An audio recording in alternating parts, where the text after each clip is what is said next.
Greetings from Ukraine.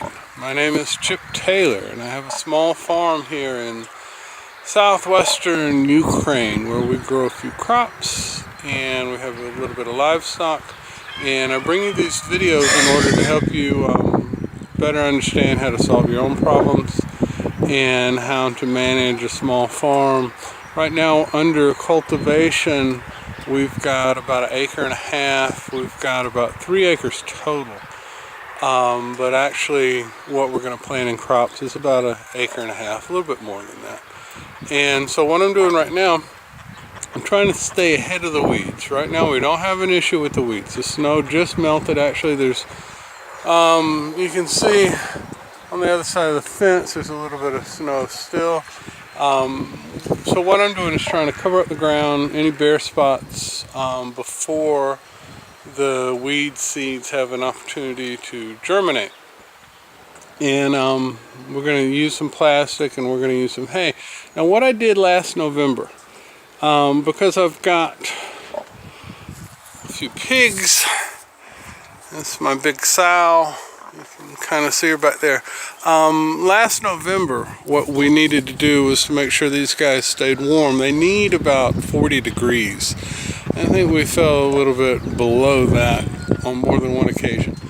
But what I did in the fall is I took hay, stacked it all the way around the pens. This is a little house that that she was sleeping in. Stacked it up high, gave them not only a windbreak but a little bit of insulation. Still haven't taken the blankets down yet. There's another mattress on the other side. And so what I did is, when these bales were no longer needed for insulation, like now, I'm taking them and I'm spreading them on the rows. Now you can see these rows over here. This is some garlic that I planted the last week in October, early November. And the hay that's on top of them is actually the manure from cleaning out the rabbit pen. So it's pretty fertile stuff. And I'll come back through and I'll cover these guys up as they sprout up, and in between the rows we'll cover it up in order to conceal any bare soil. The bare soil is where the seeds are, where the weed seeds are going to germinate.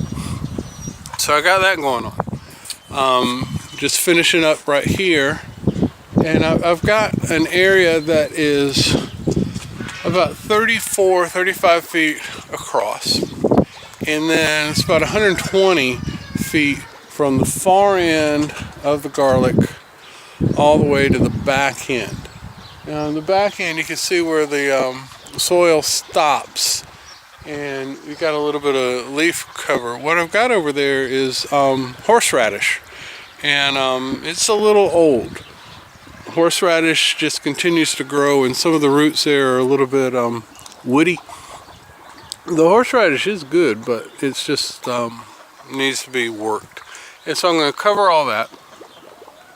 I don't think I'm going to kill it off. I'm just going to cover everything that's in between. Horseradish. They had some pumpkins over there. They had some squash. And so we're going to do something with it. I just haven't quite made that plan yet. The other thing that I'm doing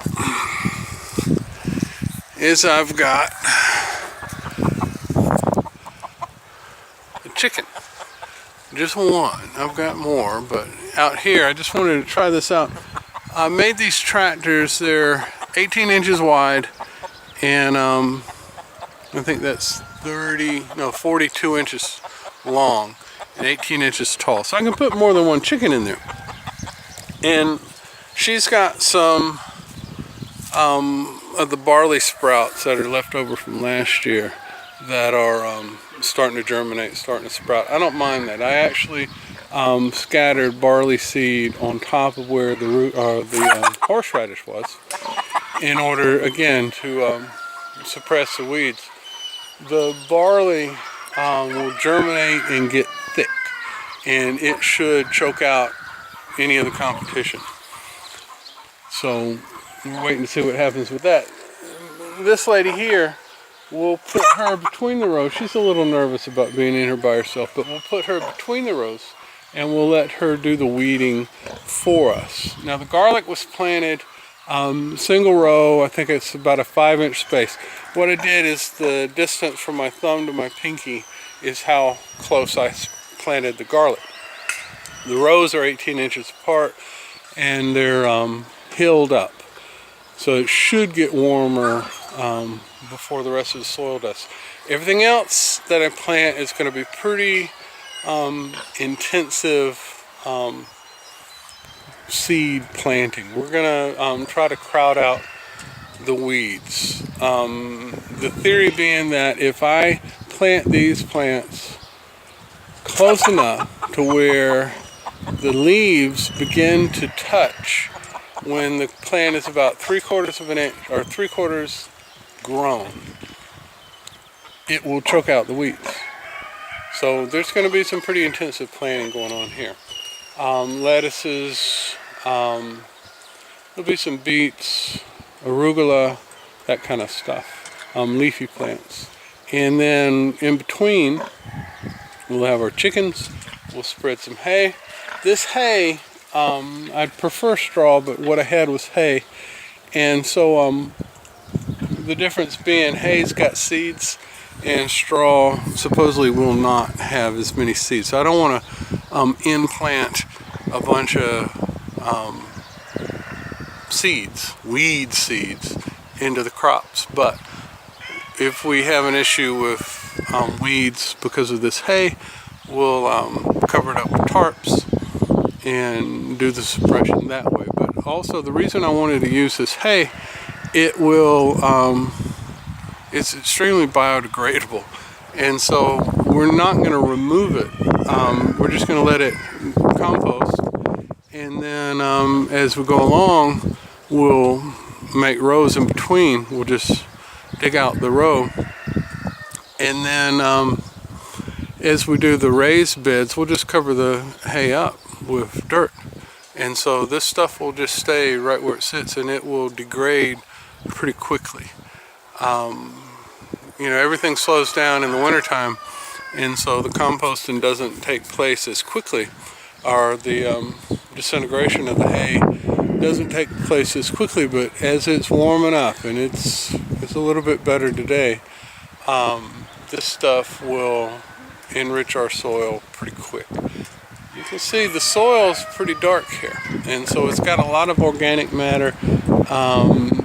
This particular area was planted in cabbage last year, and cabbage and a little bit of cauliflower, and so that we just left the roots. Turn the soil a little. We didn't actually turn it all the way over. We just broke it up. That was in October, November, and then so there's a lot of organic matter in the soil, a lot of soil aggregates in place, and then that's exactly what this hay is going to do for us also. So as things warm up in the next few weeks, I'll bring you a little bit more information about what's going on here. My biggest setback, my biggest challenge here is getting supplies. Things that you would think would be simple. You just go down to Home Depot, pick up a roll of plastic, black plastic tarps, cover up the crop, kill off the weeds. Well, that ain't so easy here. Just the digging fork, just the pitchfork that wasn't made in China and doesn't bend easily, that's hard to come by. And so I've got a little bit of a challenge there, but we're making things happen with what we've got and what we have access to. I'm gonna make a quick trip into the next city over. That's Denancia. It's about 35,000 people. It's really not a city, but it's got a garden supply. I hope it's more than just a florist shop, but we're gonna go see what they have. I've got some things I found online. One of my co-workers is gonna place a few orders for us, order up the seed, order up a few tools. We need seed trays, we need all kinds of stuff. So we've got some stuff happening. I would have liked to have had this done a month ago or 2 months ago, but it's just been a challenge to get to find the supplies, number one, and to get the wheels rolling, get the stuff delivered, number two. All right, I hope this has been at least inspirational, if not useful information. And what I would encourage you to do, if there's something you've seen here, give me a like. If you've got a question about what we're doing, what's going on here, put it in the comments. I'll answer your questions. We have a YouTube channel, Greetings from Ukraine. I've got a Facebook page, Otis W. Chip Taylor. Send me a friend request. We've got a website, Ukrainian Recovery Resources. It explains a lot more about what we do that is not related directly to farming. And I'd be more than happy to help you out if there's something I can do. Peace.